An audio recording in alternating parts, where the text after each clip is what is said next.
There are no such things as limits or obstacles, only opportunities. Step into the greatest version of yourself because what you do matters. Shift your narrative. You're listening to Opportunity Makers, where entrepreneurs come to take their purpose-driven business to the next level. Here's your host, Jim Padilla. Hey there. Welcome back to the Opportunity Makers podcast. And I have a really awesome conversation I want to share with you today. This has just been a blessing and a journey being on this path of talking to people who are literally changing the world at scale and being able to serve you, people who are in process of also changing the world at a scale and wanting to do more.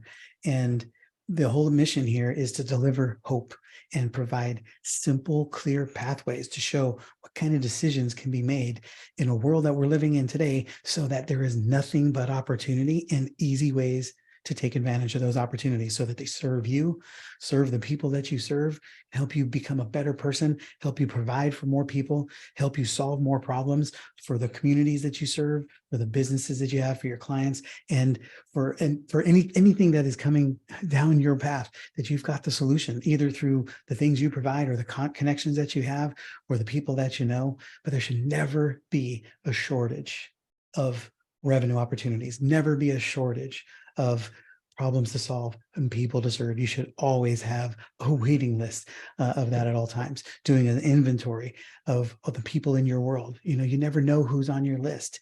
You never know who is, and by on your list, it's on your email list, it's in your Facebook followings, it's on your LinkedIn, it's who's people who listen to your podcast. You just never know.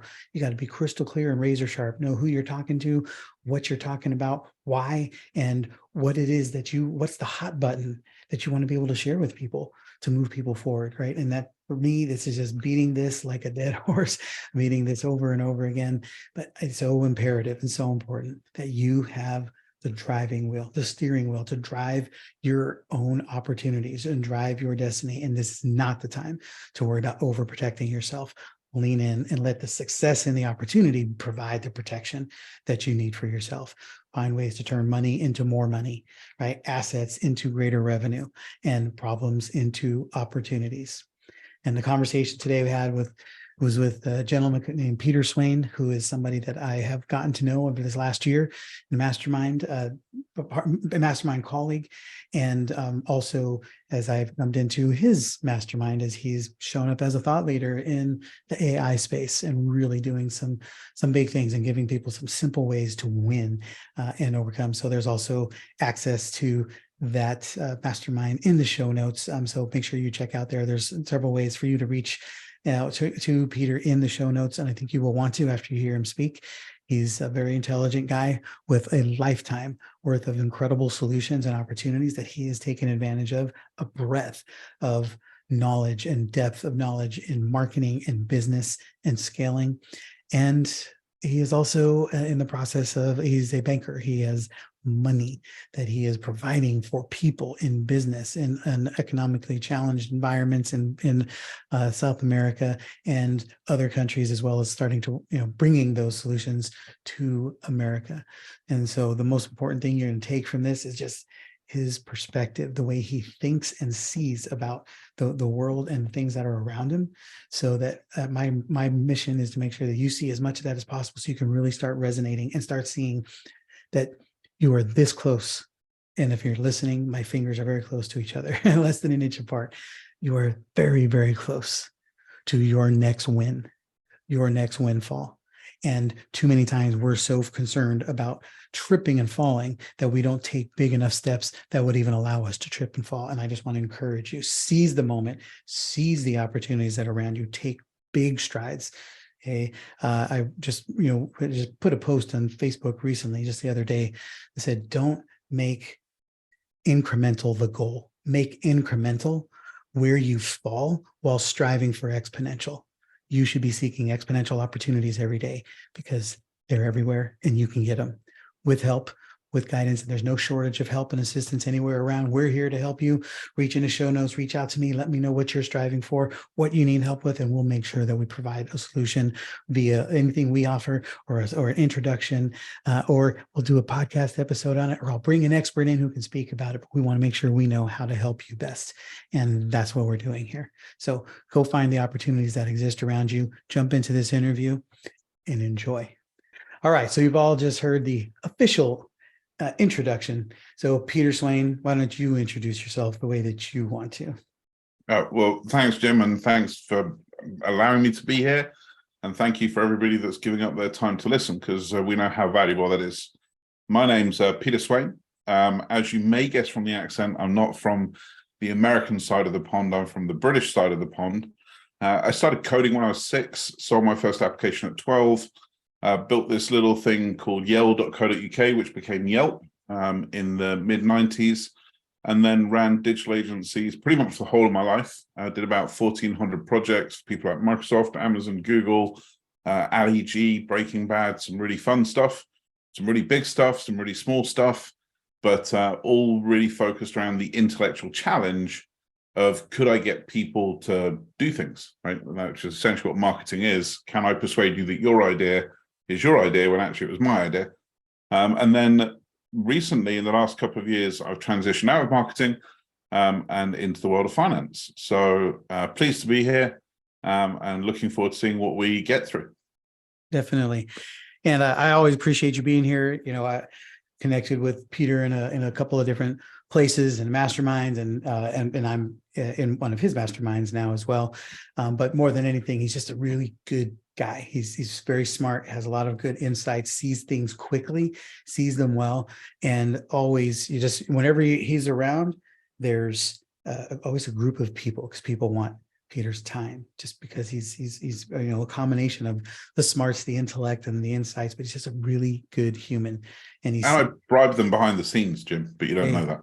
You know, I'll tell you what, I'll call you. I had a friend that I coached basketball with for years, and he was one of the few people that I would answer the phone no matter when he called. I called him my green button friend, because when your phone rings, you got red or green.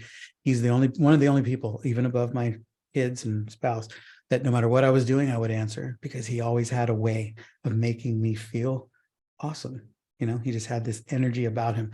And I see that in you. And I don't know if you do that intentionally, or if you've done it so long, it's just part of who you are. But I watch that as you move around people. And to me, that's also part of what makes an opportunity maker, right? You're seeing the positive, seeing the high side of everything that goes on. And if you're seeing the low side of everything, then it's hard to actually create. But when you can see the high side of every opportunity, it's so much easier to make things happen for yourself and for others. Well, I'll let you into a secret as to why I try and cultivate that with people. And really, everything changed when I had my first child, and it was they put them in your arms, and my first child was Olivia, and it's a little bit more profound because it's a girl. Because for the dads in the audience, I think we all know how we feel about our little girls. They're a different thing. Absolutely. Like my son, bashes into walls, it's fine, but my girl's my girl. Anyway, I realized when it happened that I had a responsibility that I was going to be a parent until, hopefully, God willing, until the day I die. And that means that I have a responsibility for her experience, not just while she's under my roof, but for the rest of time.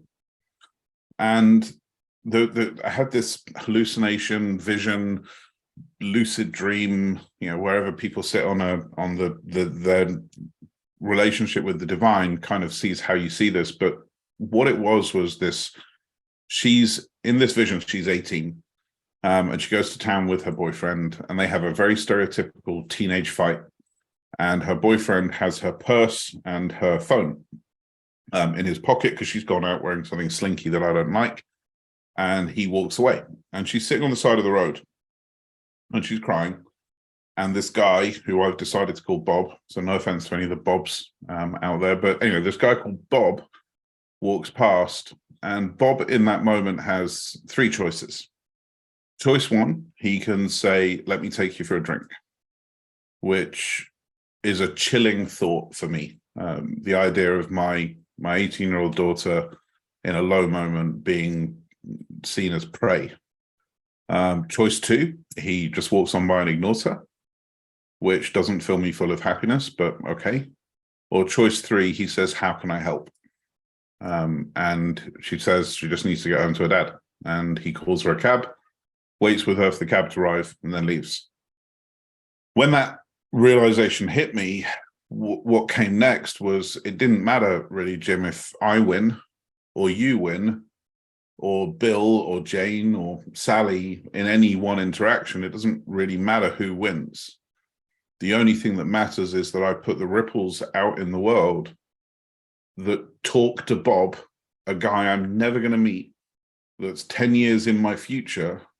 How do I get Bob to do the right thing? How do I get Bob in 10 years' time to say, how can I help? And it might sound far-fetched for people, it might sound sublime and a bit ridiculous, but I truly do believe that everything we do, every action we have, everything we say, every person we impact, we are tweaking the course of their existence. And if that's true, the only way that I can guarantee that Bob does the right thing is to put enough ripples out in the world that I statistically become guaranteed to affect what Bob does. So I just want people to win. And sometimes that means that I don't win, and that's okay. Sometimes it means I'm the only person that wins, and that's okay too, as long as it's progressing that path of how do we make the world a better place. Because purely selfishly, I don't want my daughter to grow up in a world where she has to be fearful for her life. Sure, she has to have trauma, she has to have stress, otherwise her personality and her character doesn't develop. But I think we can all agree there's a type of trauma that we don't want our kids to have to experience.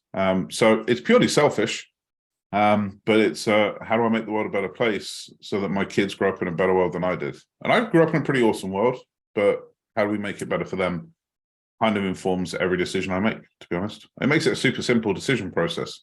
Do I think this thing will make the world better? Yes, great, I'm on. No, I'm not on. Simple as that. Yeah. No, I appreciate all of that. And number one, as a father of 3 daughters and someone who spent, a decade plus of my life coaching high school girls in basketball and golf, I got a lot of daughters out there as well.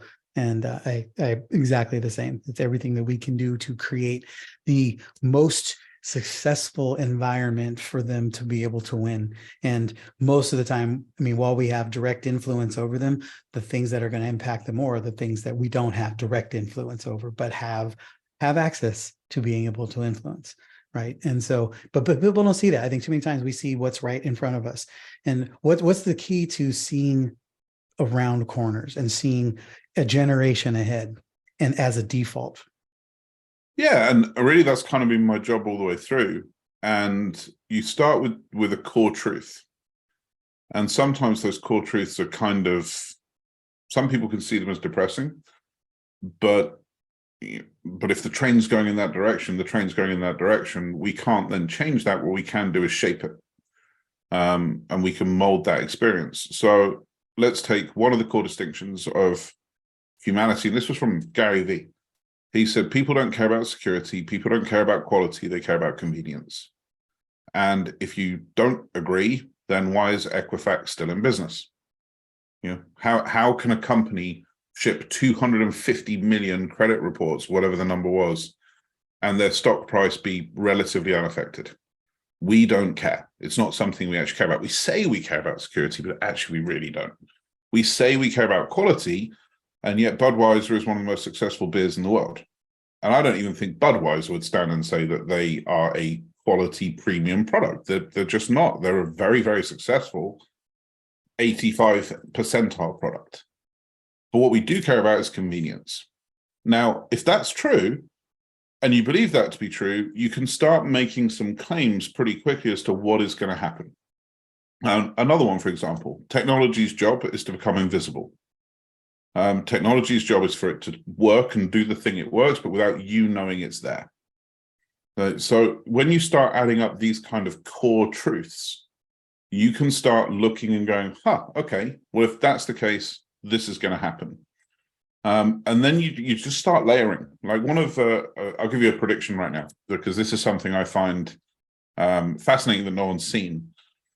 People say that the Amazon own brands have been a relative failure. This was in like Shopper 2021 report, I think it was. Amazon own brands have been a complete failure. So, okay, so to accept that statement as true, we have to accept that Amazon, one of the most proficient hive mind collective companies in the world, is betting wrong with billions of dollars.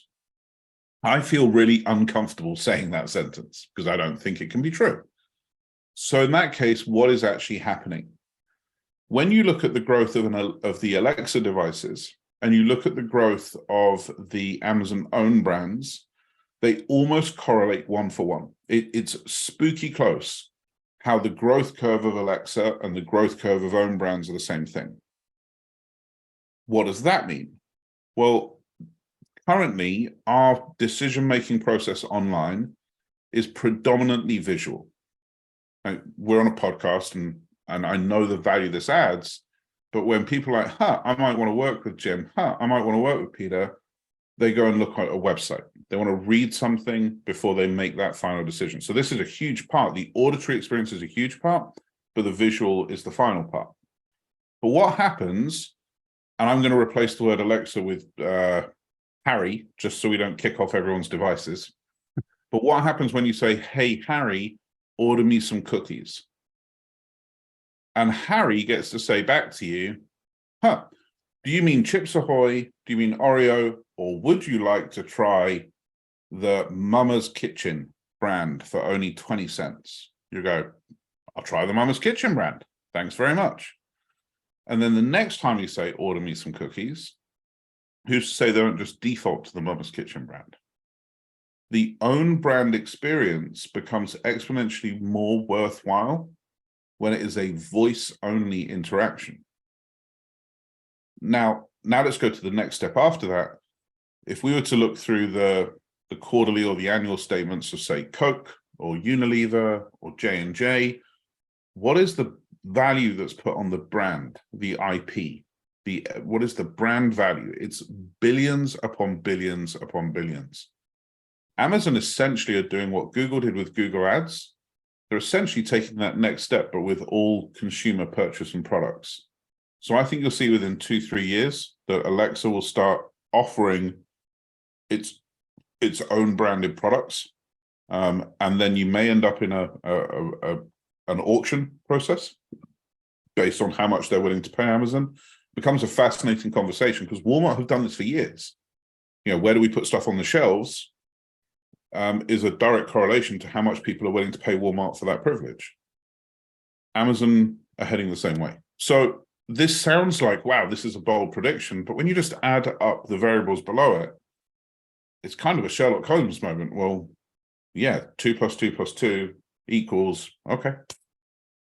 This is where we get to. So when you then work these things out, you can then kind of step back and go, okay, well, I know what the next step needs to look like then.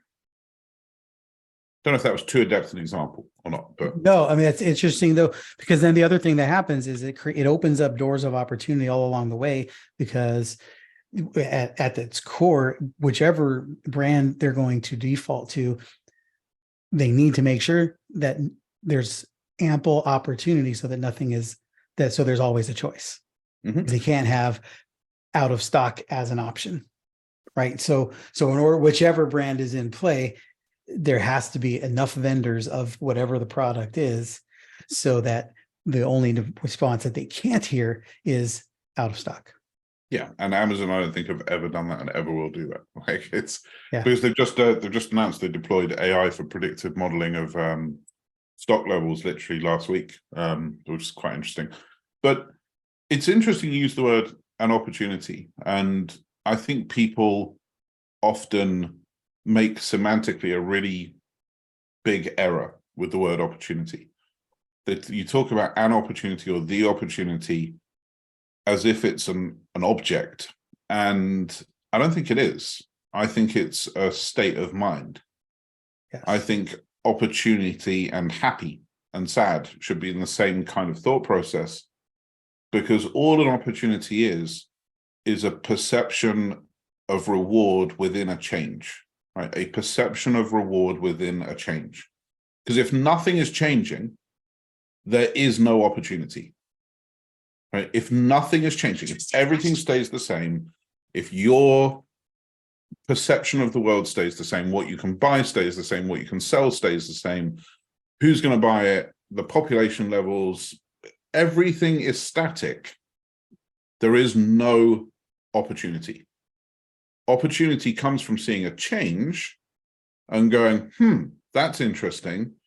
If I can understand what that's going to look like in the future, then I can perceive a reward. Therefore, there is now an opportunity. So in any change, good, bad, there is an opportunity. Like, one of the phrases I love is when people say, oh, it's terrible weather. Now, this probably happens more in the UK than the US because we're fixated on talking about the weather. I'm like, what is terrible weather? And they're like, well, it's raining. I'm like, well, if it doesn't rain, then we don't get grass and trees and bushes. And if we don't get grass and trees and bushes, then we don't have animals. And if we don't have animals, well, we're all dead. So this sounds like awesome weather. The only reason I say it is because it's the wrong adjective being applied to the wrong thing. And I find that opportunity falls into that same barrel. Everything is changing all the time. Correct. And like today, there were hearings on the state of AI. And they were referring to establishing a new government agency called the Ministry of Truth. And they referred to what the UK are doing and what the EU are doing, and the US. Like, it was carnage. They were, because the politicians have no idea how to do that. Now, anybody that's been doing AI for 3-4 months could walk into Washington today and say, I'm an AI consultant. I have a framework of how I think we should do this. And they're a 300 grand a year, 400 grand a year employee within, I don't know, 30 minutes, 45 minutes. It really wouldn't be a long, because you've got hundreds of politicians that have to pay attention to something that weren't paying attention to it, i.e. there is a change. And therefore there is a perception of reward. Therefore, there is an opportunity. There's always an opportunity. So much so, and that's the message that we're constantly bringing to those who are listening. There's, no matter what it is, there's an opportunity. Even if you fear the opportunity, even if the opportunity is to protect yourself from something you see as a danger or risk, just like I like the way you frame that. Though the constant change brings the perception of the opportunity from the payoff, like whatever that is, because change is always going to impact everybody who's at the intersection or sees beyond it. And all it does is open up the doors for people to help people in the transition, help people minimize the impact, help people minimize the risk, or grow further. Now, you're a serial entrepreneur, as I would just define you as, and you're the kind of person who gets opportunities attracted to you all the time. How do you make decisions? What's your decision-making mechanism to determine what's the great opportunities versus good? Right? What are the risks? I'm terrible at this. I'm terrible at this. I have to, because I end up doing too many things and then probably not doing them as well as I could do. Because also the curse of a serial entrepreneur is somebody that is essentially saying I'm consistently getting bored. Because Jeff Bezos proves you don't need to be a serial entrepreneur to be very successful. You can just do one thing. Right. I mean, Elon Musk is regarded as serial, and he's done 5. I mean, it's only 5, and most of us are probably doing 5 side hustles. So as of this year, I sat down and ranked things based on how good I am at them, how much I love them, and what the financial return can be. And the financial return was the lowest, because I truly think you can be a millionaire doing anything. If you go deep into it enough, whether you say coaching or selling sand to Arabs or ice to Eskimos, I think you can be a millionaire in any aspect of life that you need. Now, people might have more aspiration than that, and maybe you can't do 100 million. I used to say, I don't think you could do 100 million selling sand to the Arabs. And then I found out that the sand that they have in the UAE isn't building grade. So to build Dubai, they had to import sand. So you can do 100 million selling sand tariffs. So do I enjoy it? And am I good at it? And do I have something unique to bring to that space? But I decided at the beginning of this year to close off all new opportunities until the end of the year. So I'm like, this year, I have enough amazing things to work on that fire me up, that can make me money, that can have impact. And I did break it for AI because I was like, okay, this is too good to, but it was an exception that proved the rule, not a rule. So I think there's the only thing I would say that maybe is a takeaway for people in this is there's a difference between planning time and doing time. And as a general rule, vastly stereotyping, men need to plan more and do less, and women need to plan less and do more. And I'm vast, and I apologize for anyone who just got offended by that, but I've found that guys tend to just go quick into a thing and not really think about what's gonna come out of that. What are the side effects or the processional effect? And women tend to spend a bit too long thinking about it and thinking about the repercussions of it, so that by the time they've got to it, a guy is already XYZ further ahead. But as I said, vastly stereotyping, but I do think that there's an importance to understand, okay, this is planning time and this is doing time. And when you're in doing time, just go, just do the thing. So that would be my takeaway from that. But yeah, I'm probably not the right person to ask, because I'm hideous at it, because I go, oh, shiny object. Yeah, but you see, I heard this quote a long time ago that most people spend all their time trying to make the right decision. Successful people spend their time making their decisions right. So I made a decision, and then now I just make it the right decision. So there's a great quote from Schwarzkopf. I think it was Schwarzkopf. So he was brought into the Gulf War Desert Storm. I think it was him, but it was certainly one of the conflicts in the Middle East. Pretty sure it was him. And he was presented Team A or Team B, and they both had a very different plan. And they'd got hundreds and thousands of hours of research and thought from really clever people, but they were in complete diametric opposite to each other. And he walked in, he heard both plans. They'd been stuck trying to decide this for years. And he went, option A. All right, what's next? And one of his aides came up to him and said, I've got to ask, this has been stuck for 2 years. How do you know that option A is the right option? And he went, I have no idea whether it's the right option. It's not my job to make a good decision. It's my job to make a decision. And he's like, both of these things have been informed by hundreds and thousands of hours. There's no way to tell these two things apart. He's like, but they need to see me with utter certainty and utter confidence, make a decision and lead. So I think that's a very similar story that you heard as well. So there's, let's go, let's do. And yeah, we're going to course correct and we're going to change as we get feedback. But don't get stuck in that what if space. Absolutely not. Yeah, I find it interesting because everybody that I talk to, I've been blessed to work with, a lot of very successful people.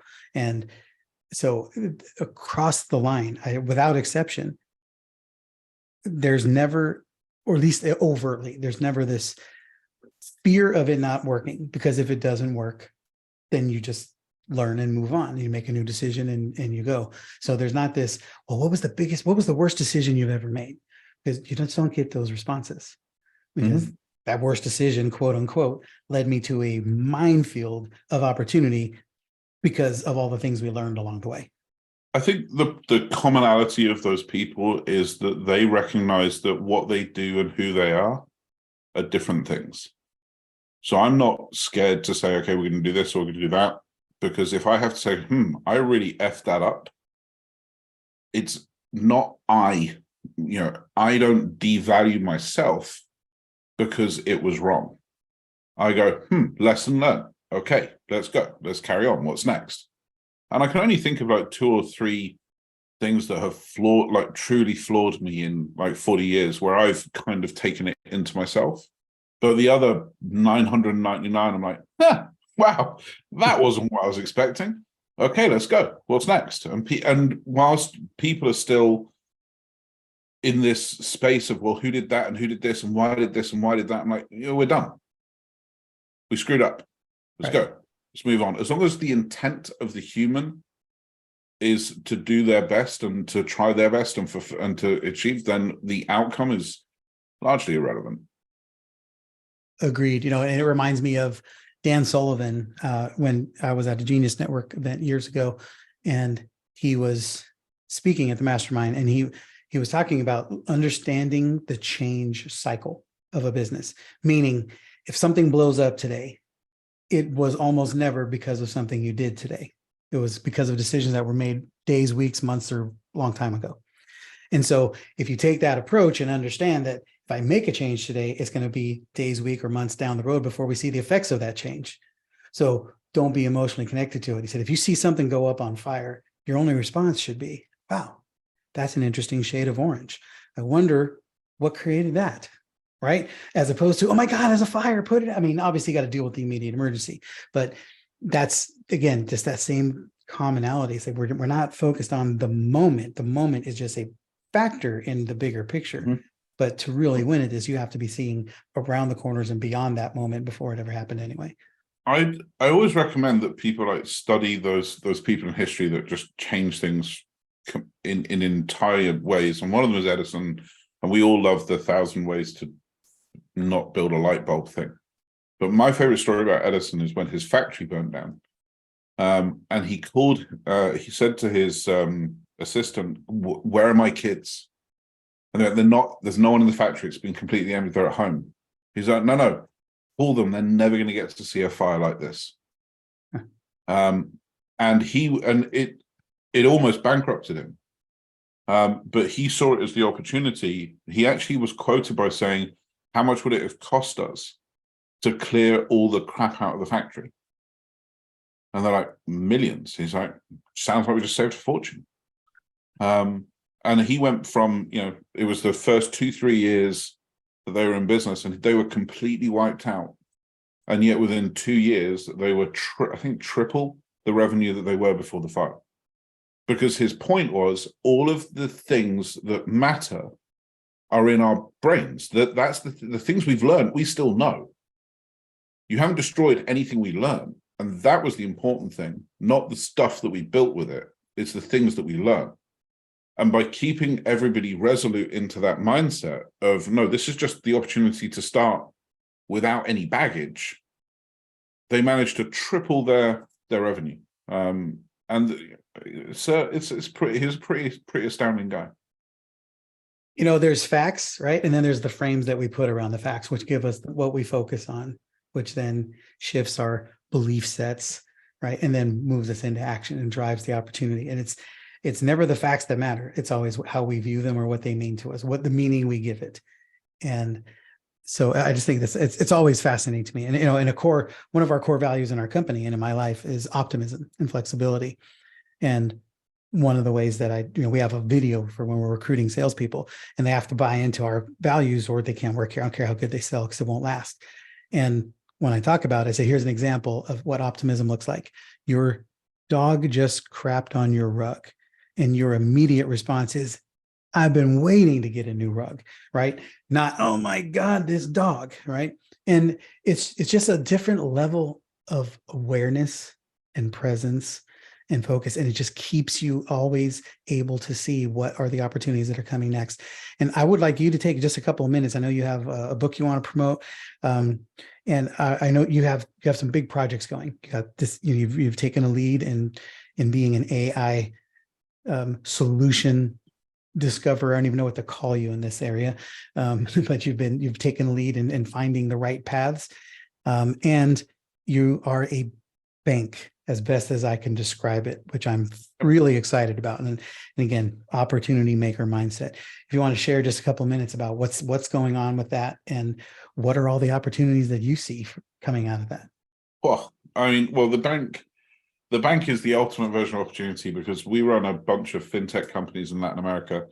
And myself and my business partner, Roberto, kept getting told we couldn't do duh, because we're not a bank. We couldn't do duh, because we're not a bank. We couldn't do duh, because we're not a bank. So I turned around and said, well, let's buy a bank. I mean, and people are like, you want to do what? I'm like, yeah, I want to buy a bank. I mean, so we walked around for 3 months saying we're buying a bank, until the state regulator reached out to us and said, it seems like you're buying a bank. I've got a project for you to consider. Like, I had no idea how to do it, no idea how to go about it. But a key part of that opportunistic mindset is to start with everything is possible, not to start with anything is impossible. And your brain is a problem-solving machine. If you give it problems to solve, it will solve them. But if you give it affirmative statements, it will find ways to prove your affirmative statement is true. So if you say this is impossible, your brain will find evidence to promote and hold that idea that this is impossible. Whereas if you say to your brain, this is absolutely possible, which it has to be, because there are 10,000 plus banks in America, right? So it has to be possible. And I don't think they're any smarter or any dumber than I am. So yeah, so we found a project that we like. Actually, we found 6 that we didn't like, but that's a whole different story. And then we found one we did like.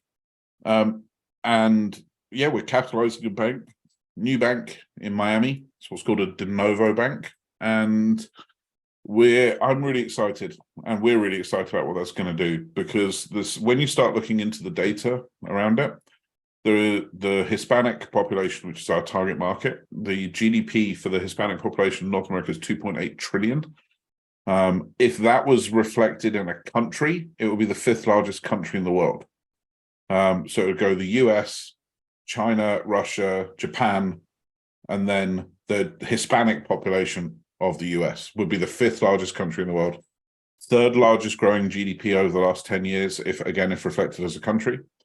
But out of that 2.8 trillion GDP, 261 billion of it is unbanked, and 700 and something billion of it is what's called underbanked. Underbanked is where you have a bank account, but you don't have any financial products or services, and you get this from alternate providers.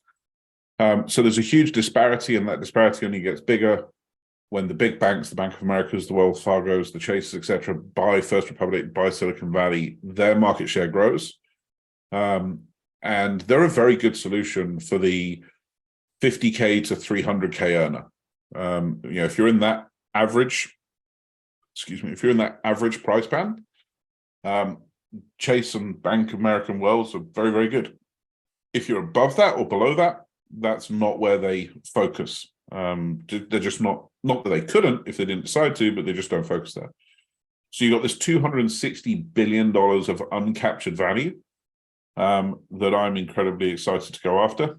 And because of my marketing background, for me, it's like, well, what are their hopes, goals, dreams, and fears? It's one of my starting points is, what is the hopes, goals, dreams, and fears of whoever it is I'm trying to talk to? Because if I can understand their hopes, goals, dreams, and fears, what wakes this person up at 3 o'clock in the morning, then I can help them solve that. So the bank will be open in the next 120 days, I'd imagine. We're just finishing the fundraising now.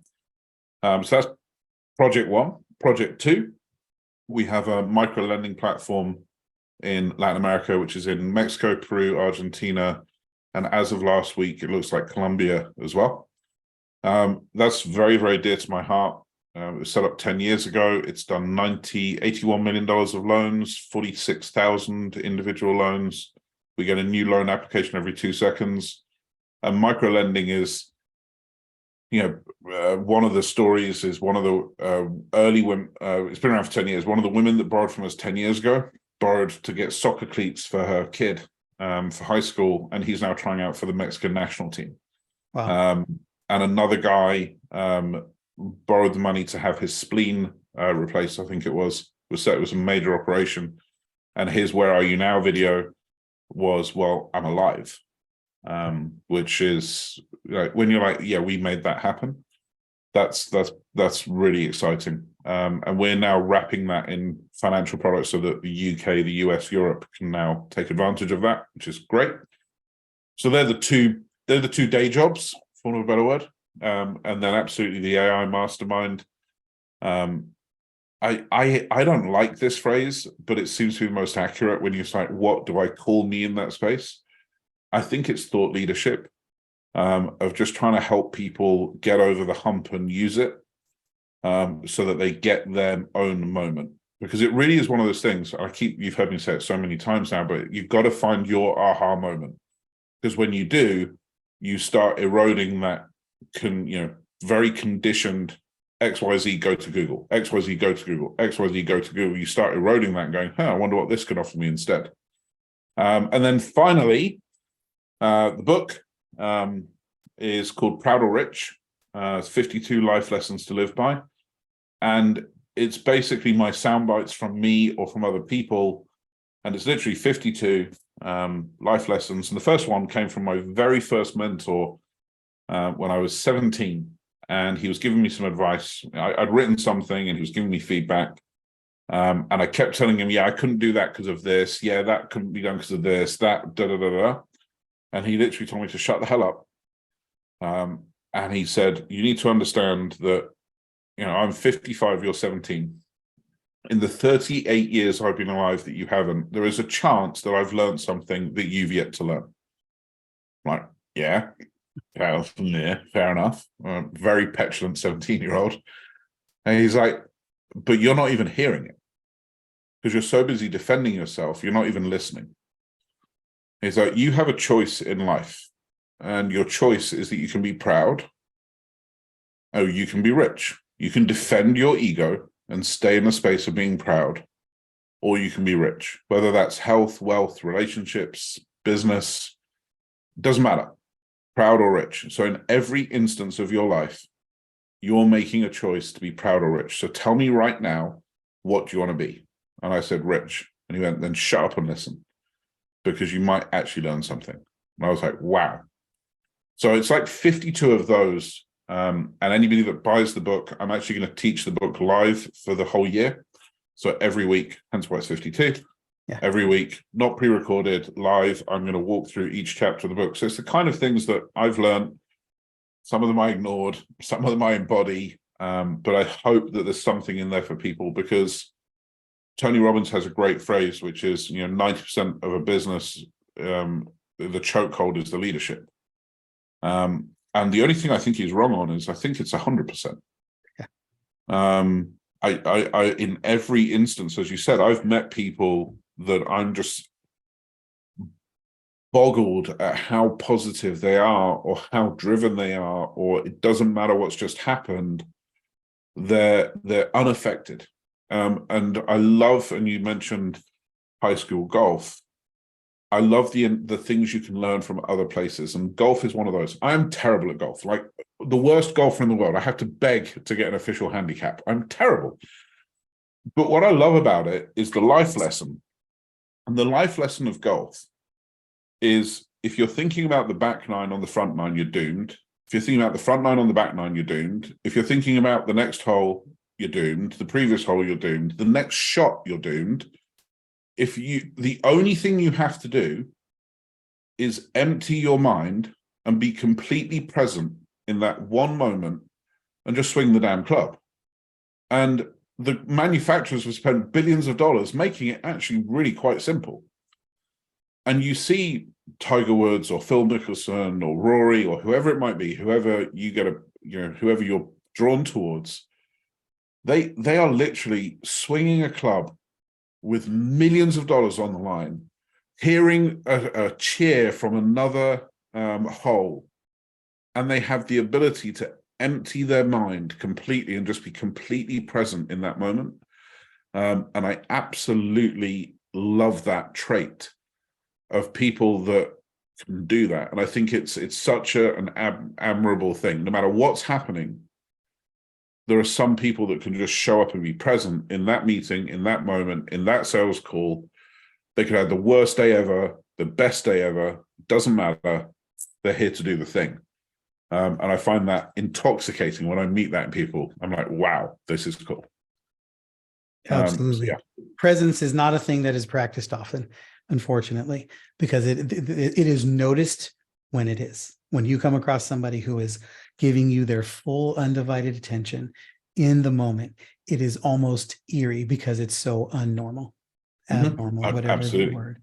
Yeah, So, it's crazy when you see it, and it's crazy to practice it. And then I guess whilst we're here, my final project is launching. As soon as I got the book out, my final project is launching, which is I saw a statistic that 80% of parents of children that commit suicide due to bullying weren't even aware that their children were being bullied.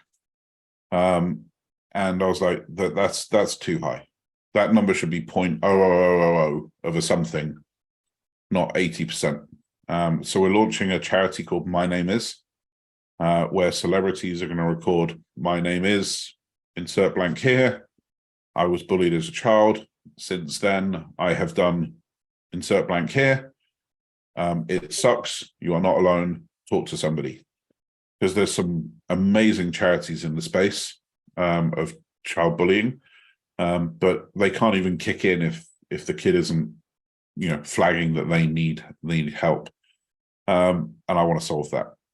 So all of these things kind of all culminate into that thing of how can we help bring equality around into the world? How can we make a ton of money while we do it? I'm not altruistic. I'm not here just to be poor whilst the world gets a better place. And I don't think you have to make that choice. I think it's lazy to make that choice. I think you can do good things, help people, and earn a lot of money while you do it. And the charity is there's no financial reward there at all, but I really want to use the platforms I have, the access that I have, the privilege that I've gained, the privilege that I was born with, whatever it might be, in order to tackle that one single metric and bring down that number. So that's going to be, you'll start seeing that, me talking about that more around July or August. So fun and games. That's awesome. That's really great stuff. I love to see that. And especially now, I think it's now needed. That's probably why the stats so high, is because of what's happened through COVID and all the online world, and the whole people are so disconnected because we're connected. And it's just, it's crazy to see what's gone on. And parents are so, I remember having a phone in the living room, and my mom had a 20-foot cord, and I had to be in the living room to talk to my friends on the phone, because she wasn't about to let me be alone and talk about whatever I wanted to talk about. And Today, when's the last time a parent has overheard a kid's conversation? They don't know what's going on. And you end up with these interesting conversations around a children's right to privacy. Right. I'm like, nah, sorry. I'm sorry, but I will put this on record now. My kids don't have a right to privacy until they're not under my roof. Yep. And they're going to have to respect that I will treat that with the sensitivity that it deserves. But there are so many threats. As you said, COVID kind of led to this very pent-up thing. But also it's a lot of the charities talk about the fact that it's the always on. Because when in our generation, you'd go to school, you'd come home, and no matter how merciless kids were being at school, you could come home. There was a safe haven. And that doesn't exist anymore. This is a 24/7, 365 experience for kids. I can't even work out what that would feel like, for it to follow you everywhere you go. And I don't want to step into spaces that I don't know about, so I don't know how to help with that issue. But that one number of parents didn't even know, that I know I can help with. So I want to make that my mission over the next 5 years, to get that number down to 10-20%, because we have to make it acceptable for kids to have those conversations. Yes. Well, everything that we're talking about here is exactly what happens when you're taking advantage of opportunities that come your way. And you just exactly. And this is what we just spoke about, isn't it? That number of 80% is due to two changes. One, always on technology. Two, COVID. Now you can see that as a travesty, a heinous thing about how evil are kids nowadays versus when I was a lad, it wasn't that bad. You can sit in this space of just complaining, or judging or assessing, whatever you want to call it, or you can sit in the space of going, that's interesting. What if that could be fixed? And that's where my brain went. Let's go for it's possible, not it's impossible, because everyone else seems to be saying it's impossible. What happens if I say it's possible? What needs to happen? I'm like, well, And then my brain just asks, Keith Cunningham kind of was one of the people that taught me this in great detail, was, thinking time. I go and walk my dog and I ask myself a question and my brain answers the question. I find it amazing, Jim, how many people don't think. And when I say think, I mean actively think. Like you think when you're doing a crossword, you think when you're doing there was a man in a room and a thing, how did he die? When you get one of those like brain teasers. But I don't know of many people that actually stop and think about their life or their problems. And I do this daily. Like I will walk Dutch and go, okay, what would move a kid to tell somebody they're being bullied? And I just start, and when you ask the question, your brain probably just started doing it then as well. Well, this would happen and this would happen. You can't help yourself. You can't help but answer a question. That's the way your brain works. And one of them I came up with is, well, they wouldn't listen to me, but they would listen to a celebrity. Celebrities have that star power. Okay, well, if they'll listen to a celebrity, how would I reach the celebrity? Well, I'm going to have to make the ask as small as possible. Right. So I don't want an endorsement. I don't want money. I don't want studio time. I want them to pick up an iPhone, press record, and say, my name is blah. I was bullied as a kid. Since then, I have done blah. It sucks. You are not alone. Talk to somebody. But send, thanks. That's all I need. That's my ask of you. And it just comes from asking a good question.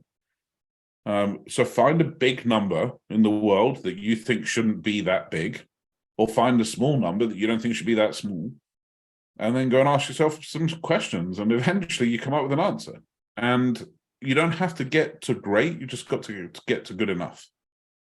Because when you get it out there and you get data and feedback and thoughts and opinions, it will start refining itself. Amen, man. And I love this perspective. This conversation can go on. We're going to wrap up here in a sec. So, we have information and ways for you to get access to the book, right? So proud, not rich, or proud or rich. Proud or rich. Proud or rich. And so we'll make sure you have access to that. Go to the show notes. Everything will be there, as well as all the ways to be able to contact Peter Swain and reach out and do so. He's not necessarily just sitting around waiting to talk to everybody. But if he can help you, I know he will. So just make sure that he, and by help, it doesn't mean he's going to do something for you. It means he could point you in the right direction, or just shed some light and some insight. But the thing I want you all to take away from this too is notice all the different things that he's working in. And too many times we get caught up in, I got to work in my niche. Well, right now you just got to solve problems. And there's a lot of problems out there to be solved. Like you said, perfectly said, find a number that's too small and how do you make it big, and find a number that's too big and how do we make it small? And that is the essence of problem solving. I mean, that is it at its core. And in doing so, all it does is it will just line up domino after domino for you to knock down and create opportunities for yourselves and for others. There's no reason to be fearful or circling the wagons. This is the time to lean in and lead your people to the promised land, because it is there for everybody and for the taking. 100%. And the businesses that get built in recessions are the ones that last hundreds and hundreds of years, because it requires a resilience right now. Yes, right now you do have to be more concerned with cash flow. You have to be more concerned with efficiency of output, but you should have always been concerned with those things. You just weren't, because you didn't need to be, because everything was so abundant. Everything is still abundant. It's just 10% less. So now is the time. And the AI mastermind, that was started because there was a perceived need. It's nowhere near commercially the size of the other things I'm doing. But I've been asked to speak to a Fortune 50 company in the next 2 months because somebody heard something I was saying about AI. You and I formed the basis of our relationship. We met before, but that's kind of where we solidified this. So everybody I'm speaking to now comes from that as well. So if you can't find a big number or a small number, just do a damn thing. Just do a thing, right? Just the only thing to not do is nothing. Don't do that. I love people that's like, but I don't know what I want to do. Well, go and do something you don't want to do. At least cross something off the list. And then people say, what? I'm like, well, go and learn how to juggle or make jelly or build a bench. I don't know. Just go and do something and start at least knocking stuff off the list, because inside every experience, every friendship, every business relationship, if you're open and receptive, you'll start getting feedback and you'll start seeing other opportunities. Amen to that. And you mentioned something earlier called the processional effect. And I don't know if a lot of people know what that is, but my wife and I just decided recently to go do a thing, right? So I've never played tennis. It's the only sport I've never played. And so we decided we're going to play tennis. There's 2 big tennis court parks near our home. So we went and bought used rackets and we decided we're going to go out there and hit the balls. And apparently we were doing this so poorly that we were offending somebody. And this older gentleman comes up to us, very broken English. And he says, I teach you. And he gave us a 20-minute lesson that literally changed the game. And as it turns out, he works for the Rafa Nadal Tennis Academy in Europe. He oversees all of the youth academies in Europe and in the Middle East. And he's from Iraq. And so this guy is one of Rafa Nadal's top tier trainers. And he had just happened to be here in our neighborhood over Easter break, visiting his son for a week, was watching us on a golf course and was so offended by how we were playing that he decided to step in. Now we have his card, his number, and his contact info and opportunities to be able to explore more things to do. But it was because we decided we're going to go do something. We're just going to do something we haven't done. We weren't worried about how good we were looking doing it. We were just doing it. And then doors open. Listen, if you're an opportunity maker, that's how you live life. 100%. Every day. If it doesn't kill you and it's not addictive, the answer is yes. Yes. I used to have a habit in my 20s. It's not so much now I'm married and with kids, but people would used to say, do you want to? And I'd go, yes. And they go, you don't even know what it is yet. And it doesn't matter. Because it's not about the thing. It's about the stuff that comes from the thing. And it's just, go out there and get stuff done. Like there is, as you said, so much opportunity, there's so much change. And the world consistently changes. It's about the only thing that you're guaranteed. It's going to change. It's going to change regularly. And there is, like Warby Parker. Who'd have thought you could have redesigned spectacles? Like Warby Parker I think it's a unicorn. I think it's $1 billion company. And they just redid eyeglasses. But so there was always an opportunity. People often say, yeah, but Google, before Google it was Yahoo, before Yahoo it was Hotbot, before Hotbot it was Alta Vista, before Tesla it was Mercedes and BMW, before that it was Volkswagen. Like everyone rises, has their time, and then gets replaced by somebody else as they come up with a better, cheaper, faster, quicker way to do the thing that somebody else did. And if that's your jam, go and do that. Like just do it, because it's all out there for sure. All right. So we're going to wrap here. You guys go seize your opportunity. Take advantage of the things that are around you. Lean in, say yes, learn how to fall on your face. Just don't run for cover. Don't circle the wagons. Reach out to the people who need you, because there are people who are praying for the solutions that you can bring to them, because you are the cure for what ails them. Go make it happen. Thanks for trusting us to be part of your success team. As always, make sure that you like and subscribe and all of the things that go with that. Check out the show notes. Thanks for trusting us to be here. Go make a difference. We'll see you soon. Thanks for joining us on this week's episode of Opportunity Makers. Head on over to gaintheedgenow.com to connect with Jim and his team. And remember, there's no such thing as limits or obstacles, only opportunities.